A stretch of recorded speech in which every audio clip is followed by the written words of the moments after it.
Hello and welcome. My name is Greg Van Antwerp. I'm a member of the Board of Trustees of the New Milford Historical Society, and with me today is David Cohen. David Cohen is also a member of the Board of Trustees of the New Milford Historical Society, but David is here to tell us about something really special, and that is the new exhibit at the museum called The Jewish Experience in New Milford.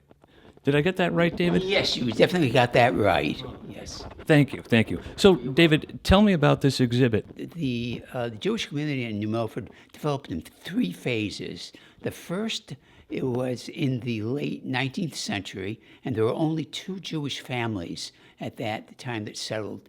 Both of them are very interesting. Max Neisner and Alexander Levy. Both were well integrated into New Milford society. Alexander Levy was a 33rd degree Mason. They were both active, especially Neisner was active he was a Civil War veteran, active in the Grand Army of the Republic, which was a veterans organization, as well as in the Volunteer Firemen's Association. In fact, he donated a chair, a beautifully carved, ornate, high-back chair, to the fire department in 1890 that is still being used today in the year 2024, 134 years later, by the president of the fire company for their monthly meetings.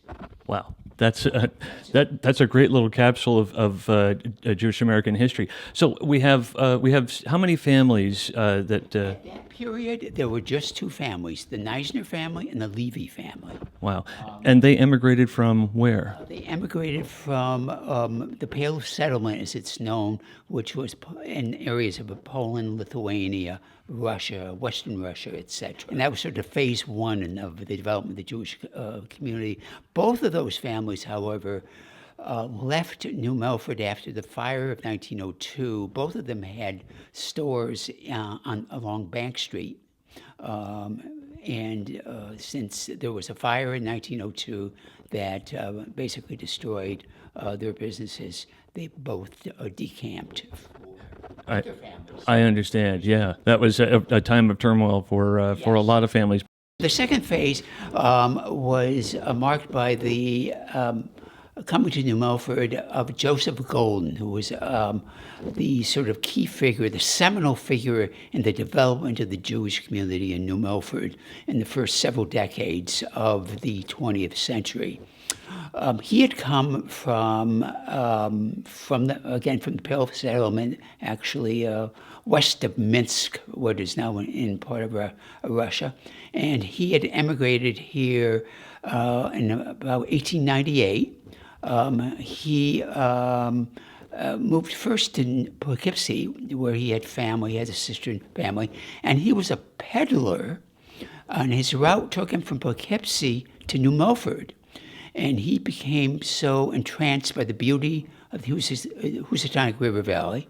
What's the significance of the dime? It's symbolic, I understand. Yes, he had only one dime when he actually moved here from when he came here to the United States. And so that's sort of symbolic of how he basically, from this dime, basically was able to build a meaningful life for his family, and for a generation of other Jews in New Milford. From that dime, a mighty oak, which was a family tree, right? Yes, that's a very good way of putting it. A little more on the second phase, because there are other families. The Kramers were also. Alex Kramer came here a bit later in 1910, 1915, 15 or so, actually set up his store, I believe, in 1922 or 1924 in New Milford. And he had also emigrated from the same region, I believe, from Poland. And he had, like Joseph Golden, they were all very ambitious. They would do anything to basically basically accumulate enough money to bring other members of the family over, as well as to establish businesses for themselves.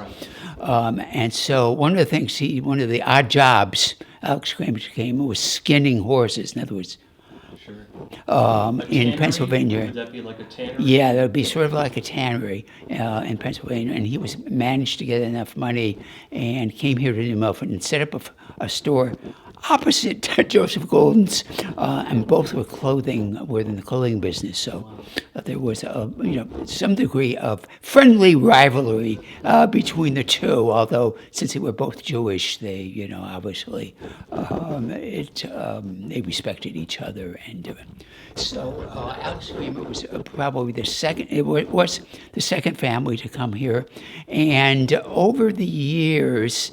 There were about 8 or 10 other families that came here before the Second World War. And that includes the barracks. That includes the Lappins were here. Nathan Schiff, who was a tailor. Joseph Golden, however, was integral in setting up a religious community that met in his home and the homes of various other families. And so he is considered the father of the Jewish community in New Milford. He went to New York and was able to get prayer books and the Torah, etc. And his home and the home of others was where services were held throughout until about 1944. When the initial temple, which was called Temple Aaron, Beth Aaron as it was called, was disbanded. And so that was the second phase. That's the second phase. So tell me about the third phase. Now we have some artifacts here, Yes. and which I want to know which period those artifacts fall into. I see what we have here is a coat hanger from the Kramer store. Okay. So there's a lot of things for people to see here. This is Yes. what we're here today to do is to kind of introduce the presentation that's going to happen, officially opening this exhibit to the New Milford community and its surrounding area. So we're going to what we're going to do is we're going to wrap up now, and we're going to come back after the presentation, and we're going to talk a little bit about the organization, the group that made this happen. Start by saying on behalf of the Board of Directors or our Board of Trustees of the New Milford Historical Society, I would like to welcome you. Traditionally, museums like ours, a historical museum, have some things that they're supposed to do. One is to collect, display, and preserve the history of the town that you're in. The second one we take very seriously because we feel it's important. That is to engage and educate visitors to our museum in a broad and fact-based manner about the complete stories of the past. The faces in the portraits that you see in this room are indeed the first immigrant settlers in New Milford, and their contributions to the town are noteworthy. But in order to present a more complete picture of the town, it is imperative to show that there were many subsequent groups of immigrant settlers who accomplished and contributed just as much to our town. I would like to thank all of those who have contributed to this exhibit. Temple Shalom, Ted Hine and the exhibit committee, our museum staff, and especially to David Cohen for bringing his vision to this exhibit to our museum.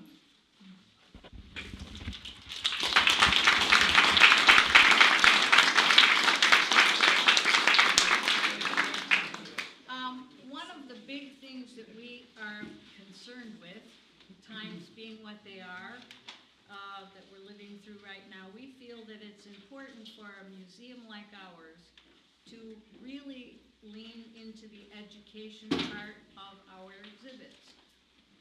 And the reason for that is there is convincing truth that education goes a long way in correcting preconceived notions and improves the understanding of our cultural differences, which can lead to discovering that we all have much more in common with each other than the things we think separate us. So I would just like you to keep that in mind, that that's what our goal really is. Yes, we preserve all of this stuff and they're in boxes in the attic, but the most important part is to share that with people who come into our museum and try to change some minds. Amen.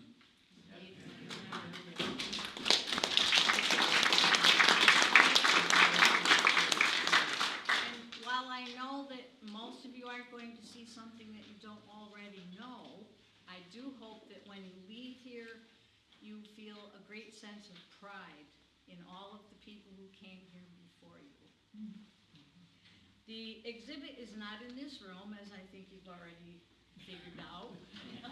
So you go to the door behind me, you take a left-hand turn, you walk up a little hallway, and the exhibit starts on the left wall, and then when you get to the end, you can't go any further. There's another open door, that's called Gordon's door, and the rest of the exhibit is in there. So I hope that you enjoy your day with us, and I would like you to now just sort of stop for a minute because we'd like to play the Israeli national anthem for you.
To first introduce Dorothy Golden Hunt, who is the granddaughter of Joseph Golden, so you would be seated.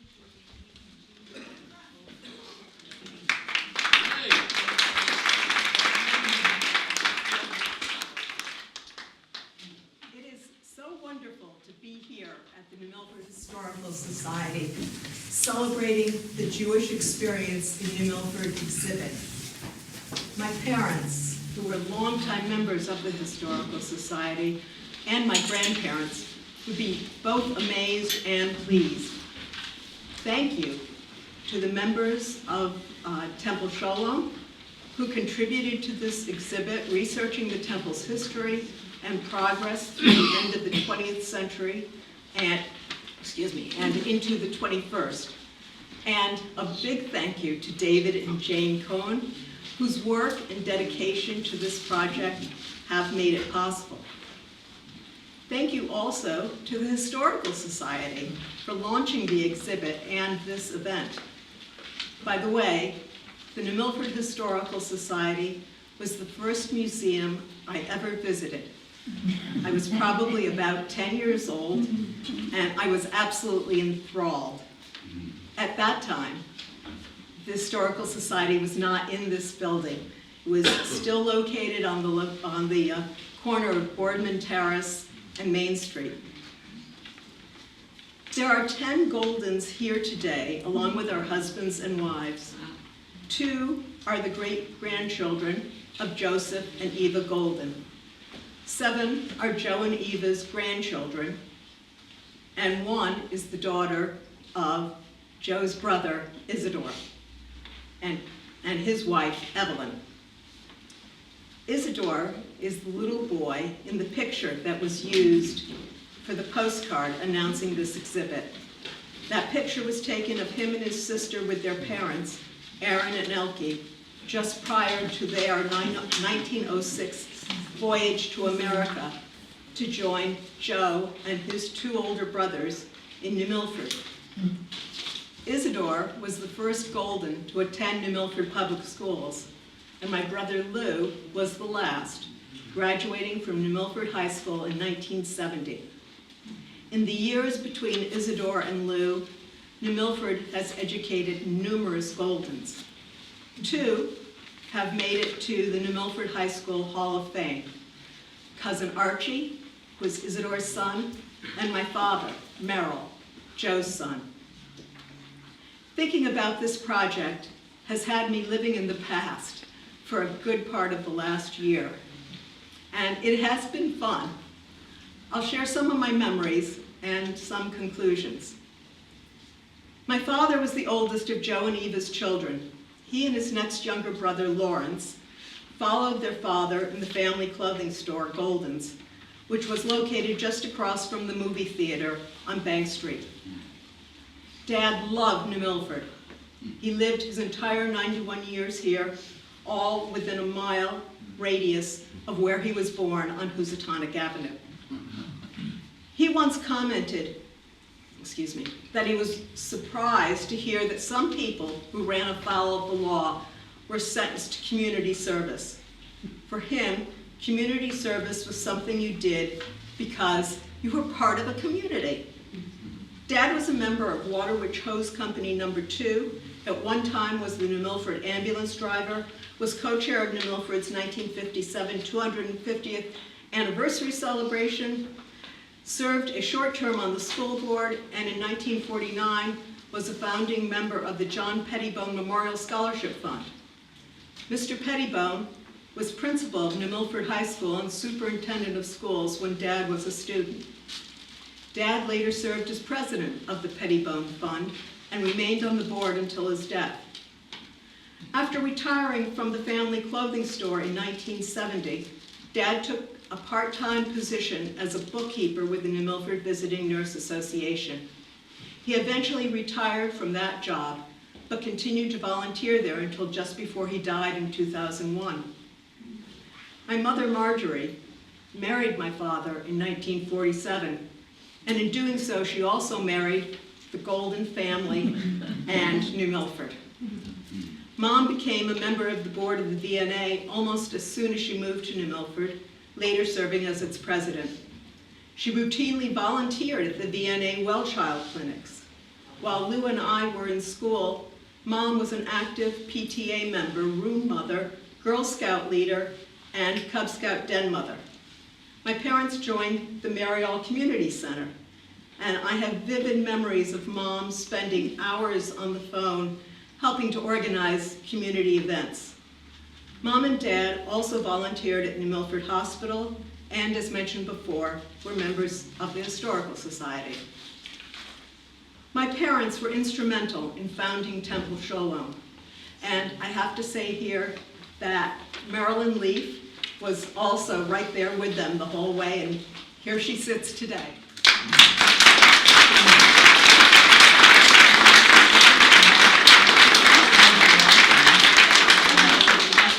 Mark and Mara Golden were indispensable without Merrill's mathematical ability and your mother's extraordinary ability for so many things, and a wonderful cook and a wonderful baker, and my best friend. So, thank you. Thank you.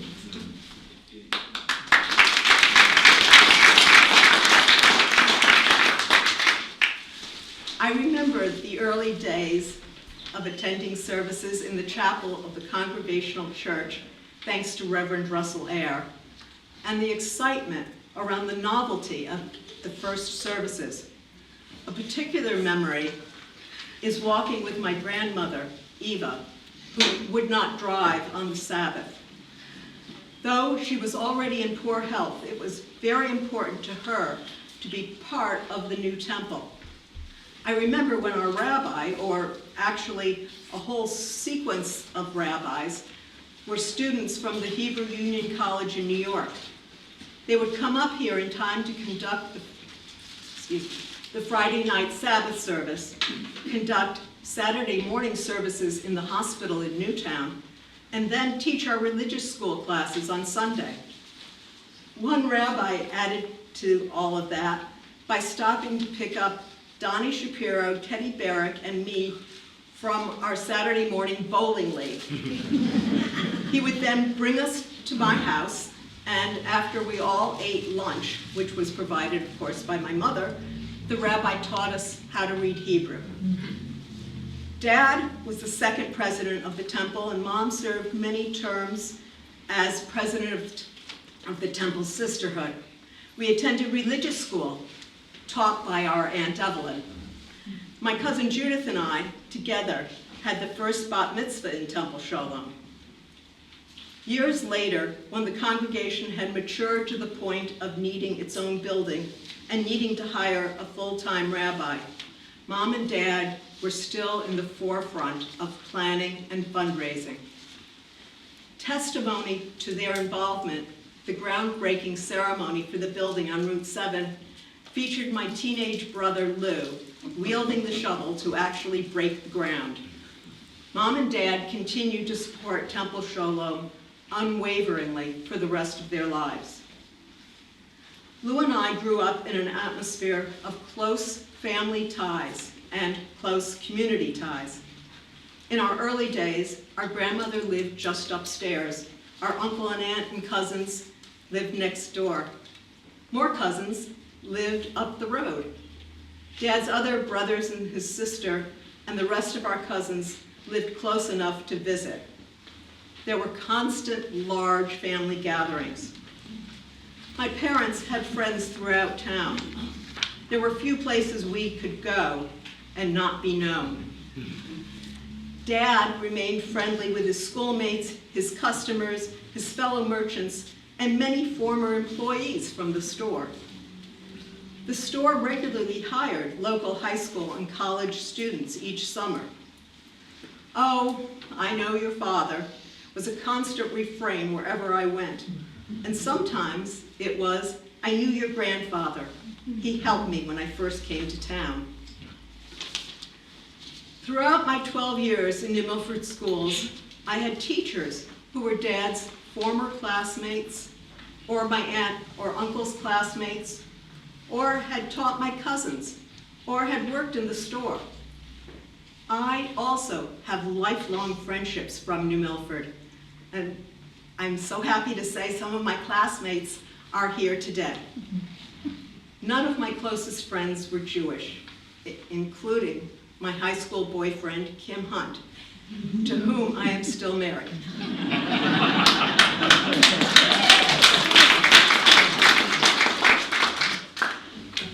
New Milford was good to and for my family, and my family was good to and for New Milford. We are indelibly linked to New Milford and its Jewish community. We are living examples of the richness of the Jewish experience in New Milford. I have not actually lived here for over 50 years, but New Milford remains the basis for my identity. It has defined my life. New Milford is who I am, and where I am from. I am very proud to say I am a Golden from New Milford. I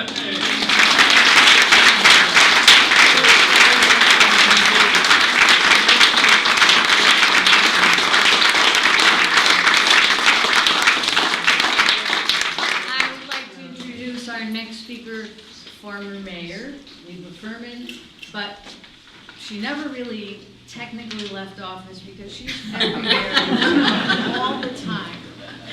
Thank you.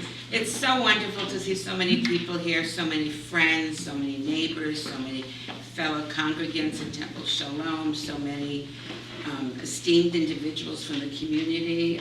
This is just a really wonderful occasion. And who would have thought that we would be here at the New Milford Historical Society celebrating our Judaism here in New Milford. I want to thank David and his sidekick, Jane Cohen.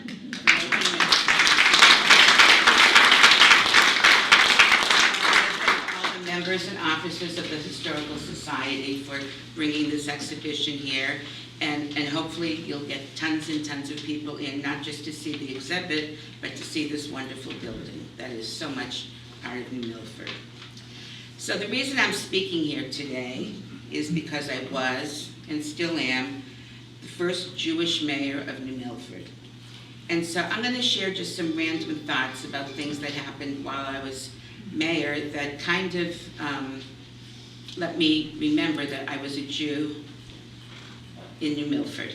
I guess the word is stranger in a strange land. But I wasn't a stranger, but it was a strange land for me in the beginning. I came to New Milford 40 years ago from Boston. I was raised in Newton, Massachusetts, which is the Garden City, and had 5 temples, and each temple had 2,500 members at a minimum. It was a huge Jewish population, and so I was raised with Yiddishkeit. My father was the shamus in our temple, so I grew up at services every Friday, Saturday, holiday, you name it. So Judaism is an integral part of my life. It is part of my faith. It is part of my beliefs, and it dictates what I do and how I do it. A main tenet of Judaism is called tikkun olam, which is the process of repairing the world. And it suggests that human actions can help to heal a fractured world and restore divine unity. And in modern times, this concept has been more broad, and it talks about social action and humanitarian efforts. As Marge said, her family worked for the community so much, and the community always gives back. 40 years ago, when I was just a spring chicken, I worked in an advertising agency called Maslow, Gold, and Rothschild. So you can guess what the camaraderie there was like. When I announced I was moving to New Milford, the creative director jumped up and said, "I went to camp there. I went to Bucks Rock." And that was my introduction. And so I began my research on my new hometown to be, and I found out there was a temple in town. And that made a really big difference and brought me comfort that I was moving to a place that had a Jewish community. I called Rabbi Koch, and I said to him, "Where are the Jewish neighborhoods?" So you laughed because you all know what his answer was. But Rabbi Koch introduced me to Evelyn Golden. And Evelyn endeavored to find me a Jewish neighborhood. She took me to different homes, to different places. She told me about the butcher. She told me, everything I needed to know. The first time I went to temple was to say Kaddish for my father. That's a prayer you say in memoriam on the anniversary of their death. The congregants there heard my Hebrew, and within days I became a teacher in the children's education program, where I taught for 8 years. I had a stint on the board, and for years I wrote and produced the monthly newsletter. I still kept kosher when I moved here, and I remembered how we would call our orders into the butcher, and then we would go park in front of the temple on a morning, and the butcher would drive up with our order. And I felt like I was really in a shtetl, that they had to bring our meat into us.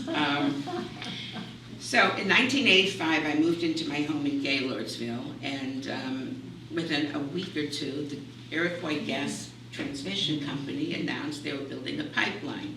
That pipeline was going to go from Canada to Long Island Sound through my neighborhood. I was appalled. How could this happen? How could they do that? So I began my journey to protect New Milford from outside forces and at times from itself. That led me to the Planning Commission, the Democratic Town Committee, and to serving my community as an elected officer and now as a volunteer. My first race was against Representative Oscar Rogg. It was a race of great contrast. It was Democrat versus Republican, a Jew versus a German, a Democrat versus a Republican, I said that already, a man versus a woman, and an environmentalist against a friend of development. I remember being at the village fair campaigning when a friend of Mr. Rogg's, who shall remain nameless, but he was also of German nationality, came by and he looked me in the eye and he said, "We're gonna make it hot for you." And I went, what? I had never heard such a thing from anyone in New Milford. I was astounded, and that campaign taught me a lot, including I learned about deed restrictions on lake property around Candlewood Lake. Who knew that they didn't want Jews there? Well, I lost that race, only by 200 votes. I went on to run against Oscar's brother, Walter. Again, it was the same contrast. Jewish Democrat woman environmentalist against Republican German male who once made fun of those who cared about the birds and the bees. Well, I won that race, much to Art Cummings' shock. After taking office. We endorsed you. I know you did, but it still was a shock. After taking office on December 1st, 1991, I heard from a friend that the word on the street was, the new Jewish mayor, she's not going to put up a Christmas tree. Well, that's all I had to hear, because of course I was going to put one up. But now, I put up the biggest tree New Milford ever saw. I spent days decorating it, getting tinsel. The town hall was lit up like you can't believe. Boughs, wreaths, ribbons. I even put up a second tree indoors, and I decorated it so beautifully with all white hydrangea. It was my first time decorating for Christmas. I was so excited. And I got 3 more times. So while it was not my personal holiday, I was very happy to share it with the community. Throughout my term, I was conscious that I was Jewish, and I was proud of it. People would say, Liba, what kind of a name is that? You know, are you a Libra? Which I am, but I said, it's Yiddish, for love, like Liebchen. Furman, they wanted to know what that was. Was it German, Austrian? I said, well, it's my last name. So. My first Hanukkah in office, I put a menorah in the town hall window. I think it's the first time there ever had been one. And as an aside, when my dear friend Mayor Pete Bass became mayor, what's the first thing I did, Pete? I bought you a menorah for his window. I was invited to many different ceremonies, and as mayor you go places. A few stand out in my mind. The Baptist Church on Route 7 next to the temple. When they built their new wing, I was invited there to speak. And it was like, what am I going to talk about? What am I going to say? But, I did. And then they stood up and sang a most beautiful song dedicated to me. I mean, it was just amazing. One time in my office, some developer type came into me and we're sitting talking at the table. And all of a sudden I heard these words come out of his mouth, Jewish lightning. And I had to stop and say, what's that? Because I didn't know it was arson. Another time during a heated budget session that went on for weeks, because in those days, you didn't approve a budget in 3 days, you approved it in 3 weeks if you were lucky. And we needed to add an extra meeting. So I said, okay, let's meet this Wednesday. And all of a sudden, everyone went, that's Holy Wednesday. I said, what the heck is Holy Wednesday? I had never heard of it. So instead, they decided to add an extra meeting on Shabbos. Flash forward to 2017. I was asked who would I vote for mayor. And I said to people, and I'm a Democrat, I've always been a Democrat, I said, Pete Bass, because he's a man of faith, and he's a man who cares. And I know nothing about his platform or whatever. All I knew was he was a man of faith, and he was a good man. And we've had Pete as our mayor since then. I just say that because there's a bond between people, between all of us here, between the community, and it's something that's really important to cultivate. We're all the same. We all have beliefs. We all care. And so I guess what I would say is, in summation, that I have had a positive experience as a Jew living here in New Milford, because if that's the only things I can recall in 40 years, that's pretty good. It's pretty good. I've seen the town change for the good. It's grown, but we accept and we welcome those, not just of the Jewish faith, but of so many multicultural backgrounds who are coming to town. And that's what makes New Milford the best town in the USA.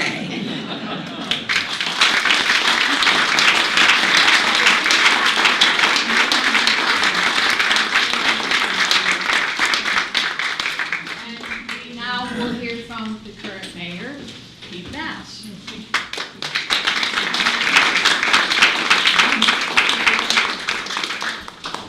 Thank you, Kathleen. Thank you, Mayor Furman. And thank you, everyone, for being here today. It's great to see so many people here. I think what really transcends through everything, I come from a Greek background, is culture. It's how we take our cultures and our experiences, and we blend them together for the benefit of our community. And it only enriches our community. And one of the things that I noticed here, committee members that were here, some of the great names that are here. I remember Rabbi Koch. I know Rabbi Ari's over here. I just saw him. Rabbi Cohen. Right? Some other great names. Sue Gallant, who just passed away. Amazing lady. Mr. Kessler. Knew him for many years. And, you know, Mr. Cohen, we've talked about this before. You let me have, was a true treat for me when your dad was on the porch. And I'd known him for many years too. So able to sit down, we had birthday cake for him, and talk to him for a little while. And just those experiences and the giving. Mayor Murphy, Mayor Furman, sorry. We're both very attractive.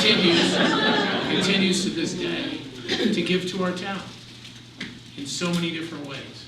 Riverfront revitalization, we're putting a cultural district together. Just tons and tons of things that she does without a lot of people not even knowing. Just amazing stuff that people do in and out of this town each and every day. The Goldens are here. I've known Mr. Joe Golden over here since I've been 18 years old. And it's through these tapestries of life, these cultures that blend together. As Mayor Furman talked about before, we've seen a growth in our community, an enriching growth, in my opinion. Different cultures coming to town, different ethnicities, and they bring a true melting pot, which is what we all want, because it only makes our town better. And I can't thank Rabbi, I can't thank the Jewish heritage enough for all you've done for our community and continue to do each and every day. And I know the town truly supports you. Truly supports you. And can't thank you enough for everything that you've done and continue to do. It's a true pleasure. It's a true honor to be here today. And again, it's all these tapestries that we see combining together to truly make the town, Mayor Furman just said, best town in the USA.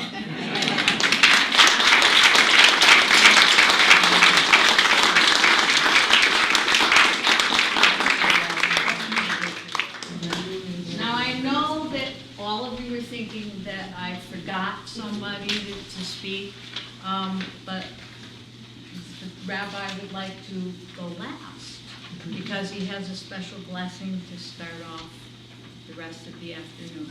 So I would like to introduce to you now Rabbi Mark.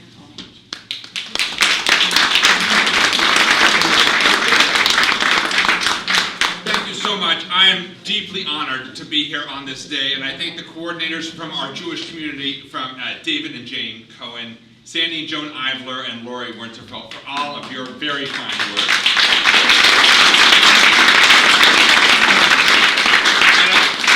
And of course, the New Milford Historical Society for honoring the Jewish community with this exhibit. Many, many thanks for your leadership and working to make all of this happen.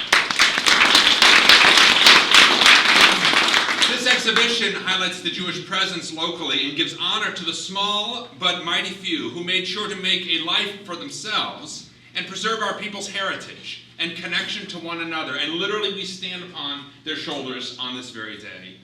The vast majority of Jews in North America arrived here looking a lot like the Golden family, which is pictured in the main publicity for this exhibit.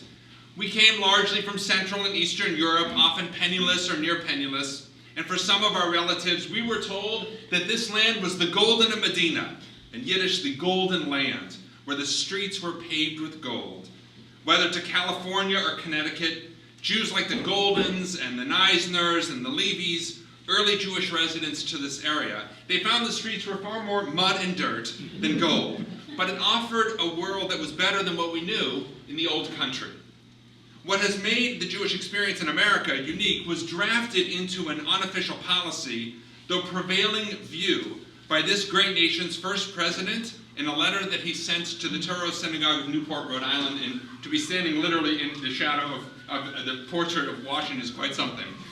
George Washington wrote famously, "It is now no more that toleration is spoken of, as if it were the indulgence of one class of people that enjoyed another exercise of their inherent natural rights. For happily the government of these United States, which gives to bigotry no sanction, to persecution no assistance, requires only that they who live under its protection should demean themselves as good citizens, in giving it on all occasions their effectual support."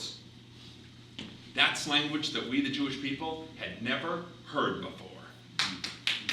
Indeed, he went on to say, "May the children of the stock of Abraham who dwell in this land continue to merit and enjoy the goodwill of the other inhabitants, while everyone shall sit in safety under his own vine and fig tree, and there shall be none to make him afraid."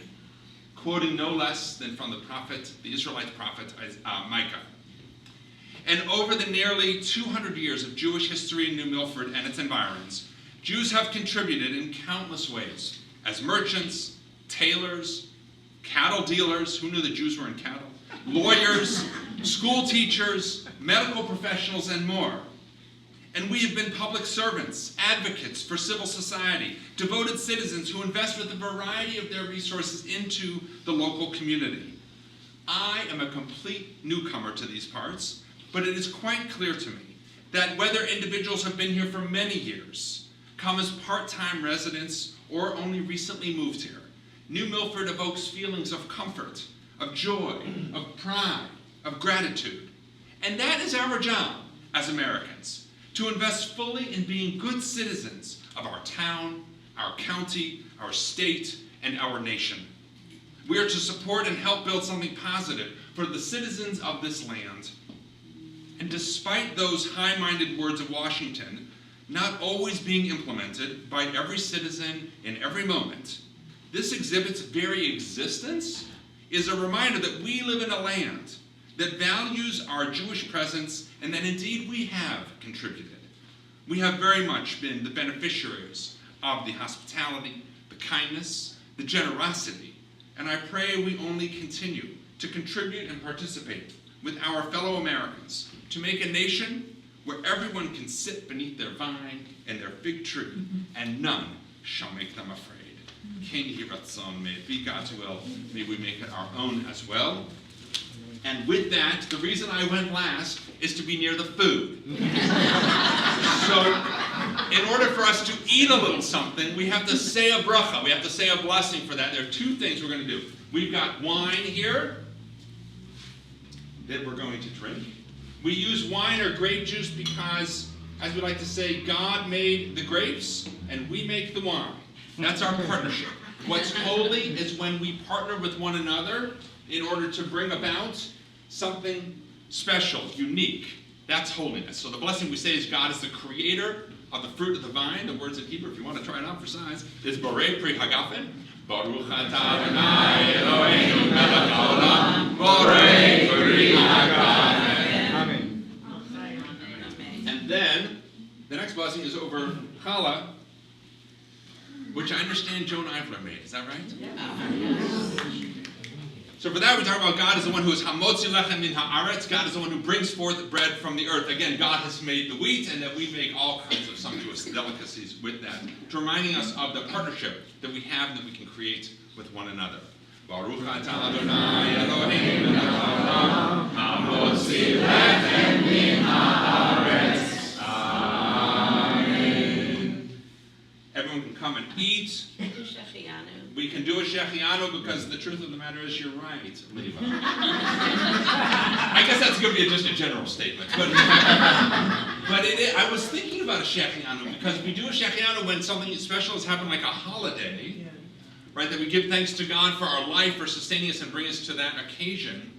And we do shechianu in particular when there's something that's renewing or that's happening again. And so for that partnership, for our opportunity, for our life and being with one another, we do indeed give thanks to God for safe voyage for those families who came here initially, for welcoming presence who are able to make life sustainable and work in partnership with one another, and so that we can stand here today on this beautiful fall day of 2024 and give thanks. Baruch atah Adonai Eloheinu melech haolam, shehechianu v'kiyamanu v'hidyanu l'zman hazeh. Amen. Sandy? There's more of that same challah on the main table in the challah bar. Once you pull that back, there's all kinds of magic back there. Many thanks to the New Milford Historical Society on this day.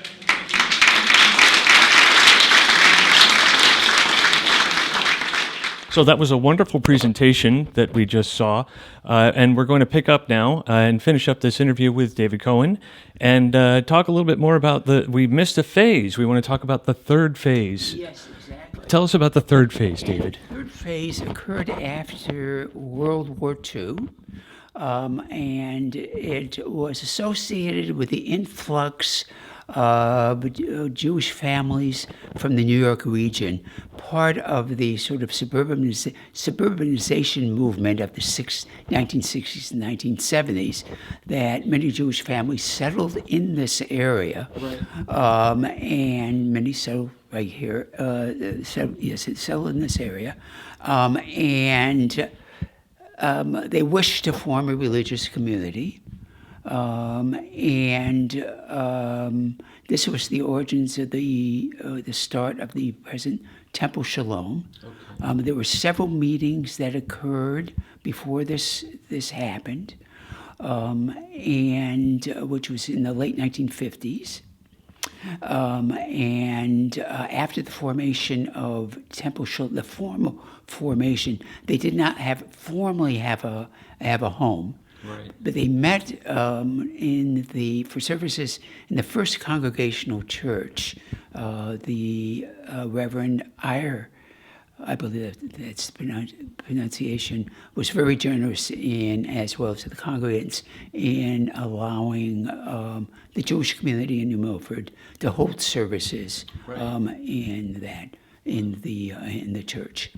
And so for the next 10 years during the 60s, until the late Temple Shalom was built, I believe, 1970, completed 1971, the Congregational Church was sort of the home of or at least the spiritual home of the Jewish community. So in 1970 was founded, and there were a number of rabbis until Rabbi Norman Koch became rabbi of the congregation, and he was there for, I have to check this, I think for about 35 years. Wow. Yeah. Wow. And so that was. David, you have a significance. You are actually the last member of the sort of original Jewish community, Jewish families, still living in New Milford. Is that right? That is correct. Yes, it turns out the connection is, basically my father was born here in 1920, and his parents, my grandfather and grandmother, came here in about 1910 and were my grandfather was a cattle dealer and a dairy farmer and a horse trader as well. And so I'm actually, it turns out, by circumstance, I'm the last of the original families here. Wow. There's one other person we may have left out, and who is that? And that's my son, Zach Cohen, who now is a resident of New Milford. So, and that kind of leads us to the formation or the idea behind developing this exhibit for the New Milford Historical Society. How did that come about? And we thought that since we had an exhibit on the Black experience, why not explore the history of other ethnic groups, so to speak, ethnic religious groups in New Milford who have made contributions to this community? And so out of this came the suggestion, why not focus first on the Jewish community, and hopefully we'll be able to have exhibits in the future on other ethnic groups in New Milford.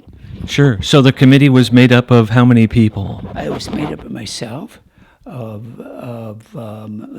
Hine, who was the man who managed the project, Sandy and Joan Ivler, and Lori Winterfeld, and we all made significant contributions.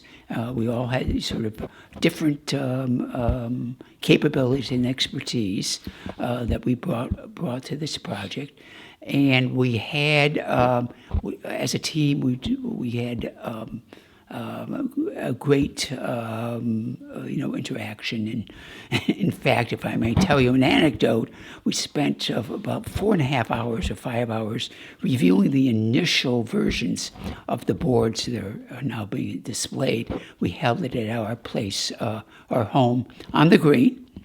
And Ted Hine afterward said, I spent 4.5 hours without a break. We didn't have a collective break. Right. But I enjoyed every single minute of it, just because of the intense discussions and the liveliness of the interaction. And such a positive result. What we have here is not just these wonderful exhibits in this cabinet, but we also have these terrific boards. We have a timeline that people can follow. Exactly. And then we have other exhibit windows in our hallway out here. And then we have these great printed boards that are easy to read, and you can follow the whole story. So it's really, really something worth coming and seeing. And again, it helps to develop a sense of community within New Milford that we embrace all nationalities, all ethnicities, and all religions. And we want everybody to feel that this museum is a part of their community, which belongs to them, and it's really just our job to help preserve that and keep it going. So, David, I want to thank you very much for this interview and for your work on the exhibit.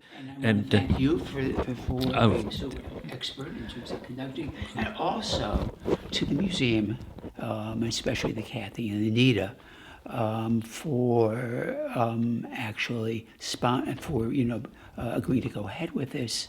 And providing the resources necessary to get it done. It's a great cumulative effort, and if anybody out there wants to join the Historical Society as either as a member or a member of the Board of Trustees, we welcome you to come to our meetings, and we'll put those up for you to see, and contact information.